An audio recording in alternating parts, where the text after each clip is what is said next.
Nu știu dacă ați aflat cu toți. Oameni milostivi și înstăriți, de bătrâna ce-a furat de foame un banal pachet de biscuiți.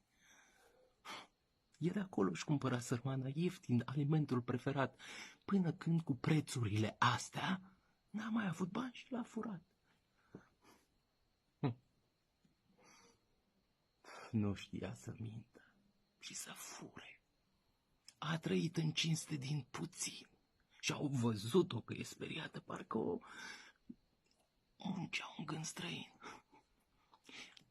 În prejurul ei s-au strâns clienții și vroiau să o ajute toți, comentându-i moartea de rușine și înjurând și ei pe mari hoți.